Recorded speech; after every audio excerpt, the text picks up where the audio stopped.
Hello, everyone. Welcome to the first episode of a Blooming podcast, where you get to hang out around with us and we talk about pop culture, politics, and so on. So this is our first episode. We're gonna start a little bit easier, and since Jack Burns isn't here, so thank goodness, because this episode would have been taken down. So, anyways, I want to introduce myself. My name is Michael Lamberti, and this is I'm Tom Neopolitan. And so, Tom, how's today doing for you? It's not going that well, as I mentioned before to you earlier, but Yeah. I guess we can, after we get to the main topic, I guess I'll talk about it, but what do you want to, what do we got for today? Okay, so for today, since Halo Infinite is coming around the corner, sooner or later, and E3 2019 is shortly coming up around the corner. So my question is for you is, what are you excited about the new Halo game that's coming out, and also what other games are you excited besides Halo? Well, the only reason I'm excited for Halo is because it's Halo. I haven't played Halo since Reach? Yeah. And I was actually looking at this meme today. And it was like, see you buddy, see you later, and it was like last seen 9 years ago, and it made me feel really, really bad. But what else is coming up on E3? To be honest, man, I've been so scrambled these past few weeks. I haven't even looked at games yet. What's coming up? There's gonna be a new Star Wars game called Star Wars Jedi Fallen Order. It's taking place right after Episode 3, so you're playing as a Jedi Padawan that's on the hunt, trying to just survive Order 66 as a whole. Oh, shit. And another one is obviously The Last of Us 2. Oh, yeah. Also, Cyberpunk 2077. Oh, yeah, I've seen the couple trailers for it. I'm actually really psyched for it. It looks so fun. I cannot wait. It makes me almost upset that I won't be living. And if that time period ever comes, I won't be alive. Honestly, though, same. I'll be an old freaking grandpa by then. Maybe they'll have preservation technology by then. Oh my goodness. Cryogenics and stuff like that. Or saving your mind on a little thumb drive, and you just plug it in and be like, "What's up, fam?" Or "What's up, danger?" Also, another game that's coming out is Ghost of Tsushima. I'm probably butchering the name, but it's isn't it like that Japanese Dark Souls? It's similar to Japanese Dark Souls, but this is actually a story linear game that's actually is historic accurate about an invasion in Japan back in I believe the Sengoku era, I believe. But I could be wrong, but that's what I'm getting at. Yeah. But it looks very fun. There's actually another Dark Souls type of samurai game. I forget what it's called, but I believe they're gonna be showing that as well. Yeah, I remember seeing that, and after playing 2 and 3, I was just like, I can't spend those $60 to just for being angry. That's with me with Noah. I don't know. But it's just you're this white dude that goes into Japan and you fight Japanese demons. Oh. And apparently it's actually a true story that this one British guy that was smuggling spice from Spain, I believe, to Japan because there was a great civil war that was happening. Obviously the dude wasn't fighting demons or anything, because that's not... He was just, fighting the spice cabinets. Yeah, he was just fighting spice cabinets. But there's a lot of exciting stuff coming for 2019. I think I do hope that they do another, maybe a Spider-Man 2. Yeah, I never played the one that came out last year. How is it? I mean, I've seen gameplay and it looks great. Dude, that story! Oh my God, the story is so amazing. There's so much. There's a lot of new stuff they do in the Spider-Man game. It sucks that they didn't get Game of the Year award. Obviously, that sucks. But as the game overall, it's probably the best Spider-Man game I have ever played. Oh yeah, I've seen, what was it? I guess the first one was critically acclaimed, and then the rest I just saw I never played the Spider-Man games, but I just saw a rapid decline, and I saw everyone being all crazy about this one. So I'm actually really glad the franchise is actually improving. Oh yeah. I just like it when they improve. I hate seeing the game developers work so hard and they're just oh well, this game is shit. So actually, speaking of games going down the hill, Activision owned Bungie, right? Yes. And then Bungie withdrew from Activision. Wait, so what's gonna happen with Halo? Well, see, what's happening with Activision. Well, Bungie technically gave up on Halo, but 343 was taking care of Halo. Right. So 343's been taking care of Halo. Like that's how we got Halo 4, 5, Yeah. and despite what people think, Halo as a whole has hit some bumps and Absolutely. from the road, and I don't think there's ever going to be another 3.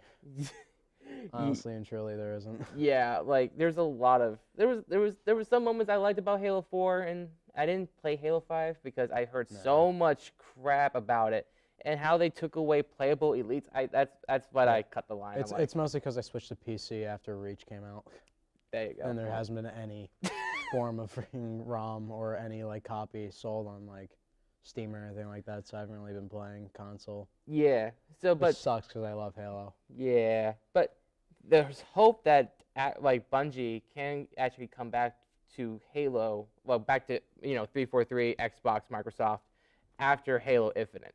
So there's Okay. talk about that because Bungie has really has gone through so much. Yeah. Like Activision was firing people left and right. Even they fired the composer from the first 3 Halo games, and that really hit me. They fired the. Oh my god. Yeah.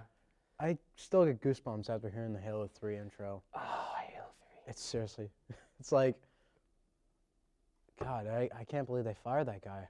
Yeah, it sucks, but now, like legitimate, this is a rumor that I've read online, but I'm not sure it was true. But when Bungie withdrew from Activision, they legitimately were celebrating, and they got like champagne, like it was like New Year's Eve. That's how bad it was. It was that bad.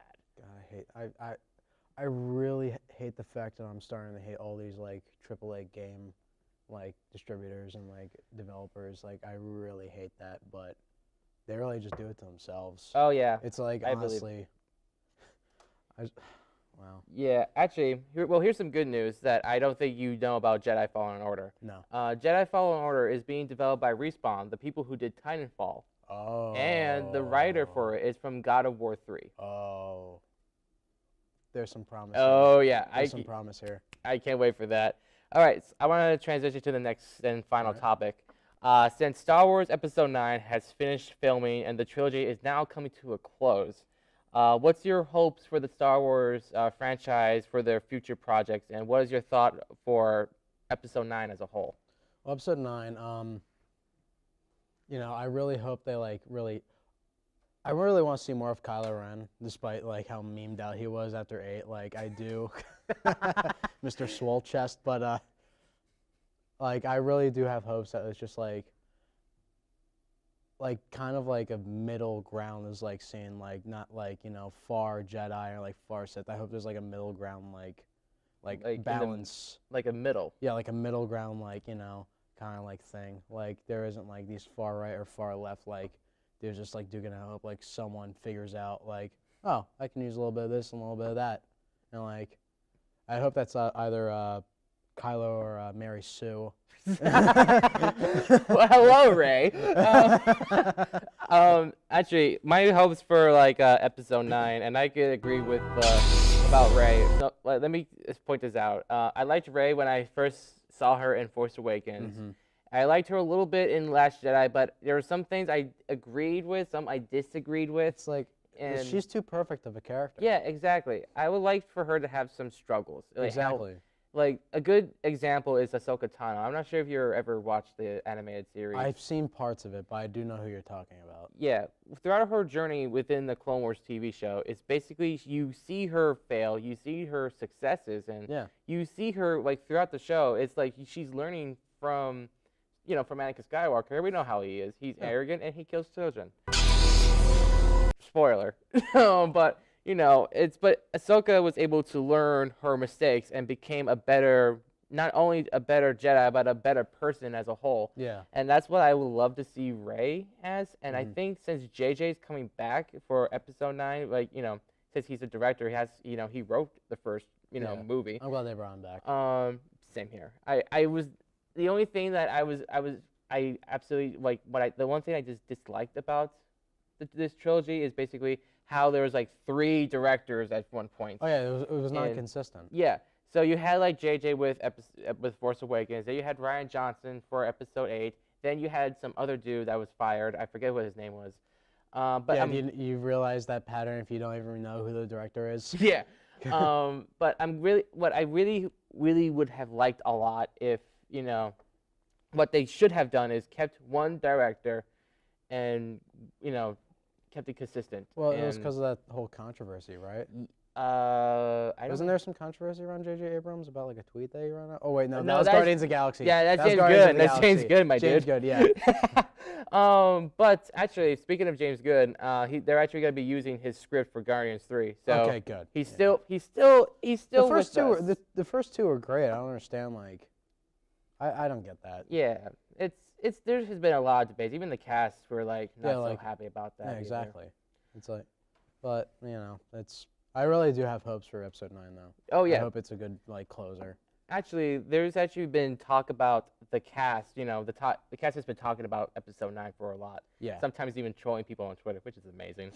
But from some interviews, the guy who played Poe Dameron, Finn, and I believe Rose, they were all talking how it was kind of like this is a Star Wars movie, kind of like similar to Rogue One a bit, but something that's going to end the trilogy as one Okay. thing. I'm glad for that because there was way too much like filler in episode. The casino scene, dude. Oh my I hate the god! casino Literally, scene we so all much. started falling asleep in our theater seats. It was, that part was just unneeded. Yeah, I think with the Canto Bite scene, I thought the spectacle was interesting, but the only thing Oh, yeah, I disliked was like we were there way too long. Yeah, it was like we were there for what 45 minutes, I- something 45, 50 minutes. I believe so. It was. It kept on like bouncing back, like, oh, we're in Canto Bite. Yeah. Oh, I hey, hate- we're in Rey and Luke's I dynamic. hate being this simple-minded, but I'm like, where's the blasters? Where's the lightsaber fights? Yeah, Like, I was expecting all this. Yeah, I feel that, and what I think what could have what it would have been amazing. Now this is my Star Wars geekiness coming out, but Okay, here we go. Should I put on a face mask? no, but did you play like the video game like Star Wars Force Unleashed? No, but I have read good things about it. Okay, so Starkiller, he's basically this overpowered Sith Lord that actually became a Jedi. Apparently he was supposed to be the chosen one as well, but I think they were gonna allude to that to the third game. I mean, but, Anakin was the chosen one, but look what happened to him. So yeah, you're right. But there was, I wish, either A, Ahsoka Tano was still alive in the sequel era. If she is still alive, please bring her back.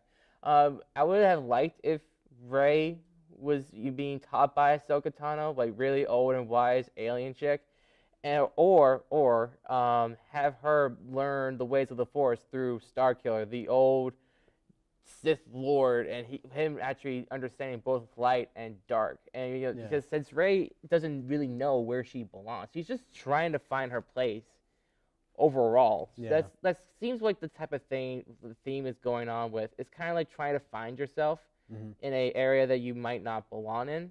yeah. But I think that could have been a really good way to introduce a overpowered character. Yeah, absolutely. I really do have hopes for Kylo though.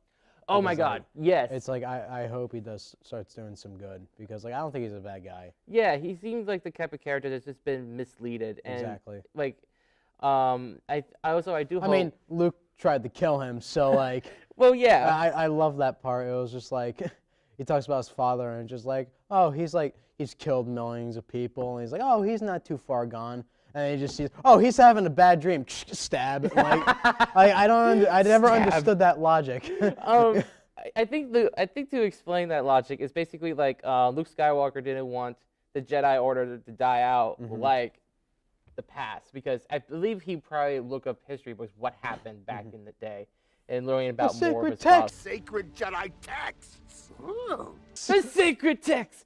Like how Anakin became Darth Vader, and I think he learned from that, and he was like, "Oh no, I don't want to be like I don't want that to happen again. I don't want my grandson to be like my dad." So I guess he was trying to be like, if I had to choose to kill a dictator in the past, he was starts like tired of contemplating it, but he was like, by that point, he was like, no, this is stupid. But then Kylo Ren was like, Yeah, well, okay. Nope. That's how it basically it was a whole big misunderstanding. That's how I got it. And Yeah. And then And now Luke's dead, so like, spoiler. But but I like how he died though. He was Yeah. it was poetic. Like it was how, poetic in a way, like with the two sons and all that. It was just like, why? but he's actually is cast for episode 9. Yeah, that's good. So I hope they either bring him as a Force ghost or he did some weird Star Wars illusion thing. Jedi. That would be such a mind flip. Yeah, if they did that. That would be a mind twist. Be like, hey guys, I just trolled all of you on Twitter. That seems something that Mark Hamill would do. He'd be like, wait, I get to screw with millions of people? Let's do it. Let's do it. Let's do it. Oh my god. But anyway, I'm gonna go back to Rey a little bit. But I hope Rey gets a lot of good character development to be like, yeah, I'm Gucci. Yeah. And also, there's also opportunities for her to have like an animated TV show to help develop the character. Yeah, development. the series is gonna go on after 9, without a doubt. Oh like, yeah, a bunch without of a doubt. spin-offs and like prequels and like hell, even after the 9th episode. But like, yeah, but I have hopes. I have hopes for the whole franchise. yeah. It's like As long as Disney doesn't get too greedy, which fingers crossed. But I don't think Disney is gonna be greedy about it. But I think what they're like after the effects of Solo, a Star Wars story, I think they're starting to realize, too much is too soon, and because Solo came out way too early. I think they should have. But they made the promise way too early. Like, hey, we're making a Solo film. Oh, when's it coming? Before 9. And then they were just like, oh, well, now we're in this tiny time constraint. Yeah. Throw Donald Glover in there, maybe. Maybe we'll get some like. Actually, hey, he was great as Actually, yeah. There's actually some Star Wars TV shows that are coming out, like The Mandalorian. Now there's rumors about an Obi-Wan TV show now, because if you go on StarWarsNews.net, that's a really good. Wasn't who's the guy to play Obi-Wan? Ian McGregor. Ian McGregor. Wasn't he cast as well? Was I like? Okay. Yeah, he wants to come back, and right now I believe as what I read from Star Wars Net. Star Wars News. It's just rumors, but right now is going through the pre-production of the next Star Wars TV series. I hope it's Obi-Wan. That would be amazing. Yeah. Like a short mini series, just to tie it all together. That would be beautiful. A funny thing about Ian McGregor, he has a twin brother. He does. He does, and his brother is a Royal Air Force pilot, and his code name is Obi-2. Oh my God. Yeah, I read that online. Like, I think it was like a couple of years ago, but I was like, that's funny. Obi-2. Obi-2, yeah. Yeah, dang it.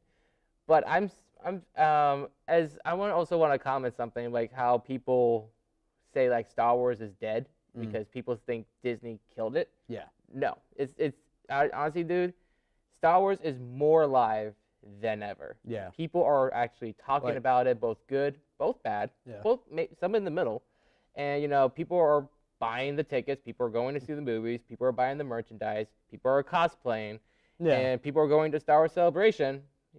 And more fans are coming in. Yeah, I mean, like I've never really I never really watched Star Wars. Like probably the first time I saw Episode 4 was like when I was a senior in high school. I'm like, all right, yeah, this is cool. And then I started watching like the new trilogy. I'm like, okay, I should probably go back and watch all these now. And I'm like, I'm not like a hardcore fan, but I'm like, yeah, I definitely see why people love this franchise because it's like it's so expansive and like it's vast and doesn't seem like it'll ever end. Exactly. And so they're actually bringing back an old Clone Wars. Actually, they're bringing back Star Wars: The Clone Wars because it got canceled when when Disney bought it. But since the war, they even tweeted out the war was not finished and #Clone Wars saved. Season 8 is coming out. So there's a lot of hype with that. So they're doing prequel stuff now. They're doing original trilogy stuff. And now there's going to be more sequel content, possibly even another trilogy with the Game of Thrones writers. Really? There's speculations that there's going to be Old Republic. I'm not sure you know what Old Republic means, but it's apparent. I've seen gameplay of Old Republic. It's basically this old RPG game. Oh wait, yeah. No, I have friends that play. I actually have an account. Like I started playing it. And I was just like, I have the attention span of a squirrel. So anytime I go in like these really convoluted MMOs, I'm like,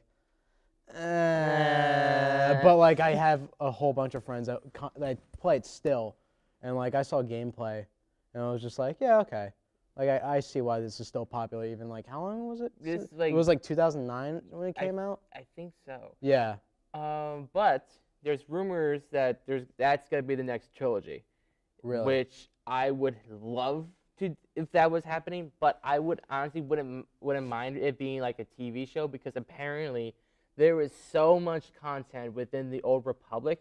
It could legitimately be like a Game of Thrones like series. That does seem cool. So Star Wars is just Game of Thrones in space. oh let's be my real goodness, here. you just see a giant freaking dragon coming out of nowhere, just be like, if there's, I mean, if there's ever such thing as a space dragon with lasers, I'd probably buy tickets to every movie of the franchise. actually, is. there is. You're kidding me. I'm not kidding you, dude. There's other sorts of dragons in the Star Wars universe. One's a crate dragon, and one Jedi had to kill one to reclaim his honor for his tribe, and he actually wears the bones of a crate dragon. Huh. I think I just got a little bit more interested in this series. Search up Darth Crate, and you learn a lot about him. But we are now out of time. Mm-hmm. Thank you guys for watching episode 1 of A Blooming Podcast. Once again, my name is Michael Lamberti. I'm Tom Neopolitan. And we will see you in the next week. All right.